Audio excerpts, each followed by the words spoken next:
As promised, I'm going to spend the next few minutes going through the strategy that the endowment fund managers use to grind out consistently good returns that outperform everyone else in any market, especially those markets that are erratic and volatile. And at the end of this video, you'll know exactly what the endowment funds do and how you can leverage that and do it yourself. Now let me start by explaining what an endowment fund is. An endowment fund is a pool of money, a financial asset typically held by a nonprofit. It consists almost entirely of donations from supporters. In this particular case, I want to look at the endowment funds of large Ivy League universities. Alumni make donations to the university to help support it, and these universities invest those donations in an effort to generate even more revenue that the university then spends to help pay the university's expenses.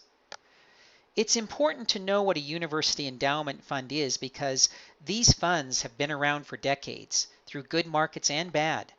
And by trial and error, the managers of these funds have discovered a few tips and tricks for investing along the way that we can all benefit from. To start, look at what the stock market did from the low of 2008 through 2019. It was the best bull market in history. And you know the saying, all boats go up in a rising tide. That's what makes a self-managed portfolio possible. But zoom out and look at the market's history from 1900 to 2019. There are idle, erratic markets that last 10 plus years. And consider this. Most advisors are in their mid-40s. Let's call it age 45. If we do the math, they were born in 1975, and assuming they graduated high school at age 18 and spent 4 years in college, they graduated college at age 22 in 1987. If we assume the industry average, most of these people settled into roles as financial professionals at age 30.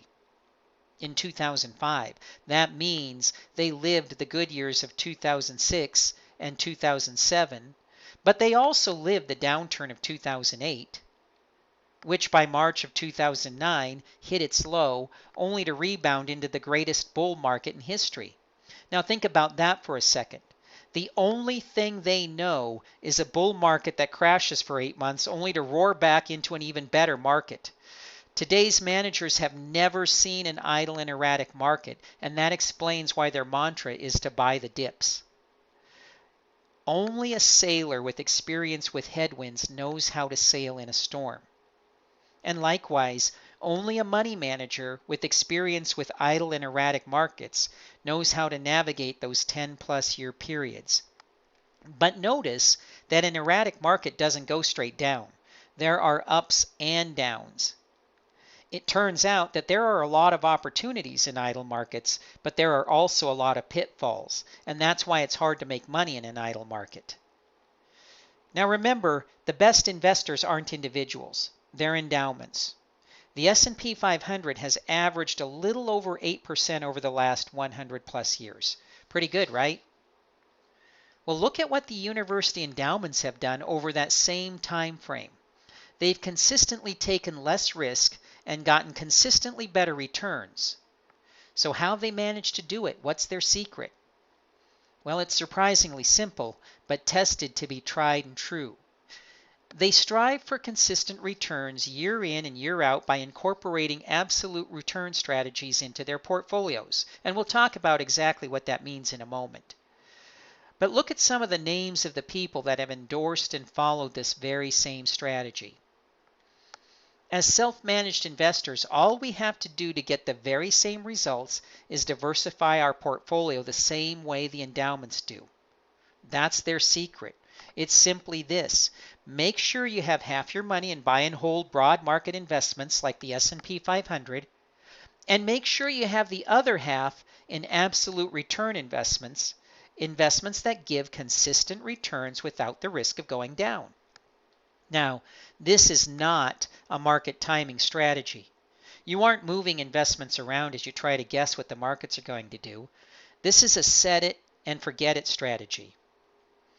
This kind of diversification positions us to take advantage of the ups of the market because remember, we have half our money in a buy and hold S&P investment. But it also positions us to make money in down markets because we have half our money in absolute return investments. This is a strategy that is especially suited to perform better than a standard market portfolio during erratic and volatile markets that, as we saw, often last 10 plus years. Endowment funds and endowment investors diversify their portfolio by management style. They have half their money in an S&P 500 growth strategy, and they have half of their money in absolute return strategies. This kind of diversification allows them to maximize the return of their investments in good times and protect their portfolio in bad times. And as individual self-managed investors, we can scale their strategy to fit our portfolios. For most of us, we don't need to make a big shift. You probably already have investments that fit the S&P 500 growth strategy. You just need to add absolute returns to your investments. And this kind of strategy will even help you get more income from your portfolio in retirement. And next time, I'll show you exactly how. Until then,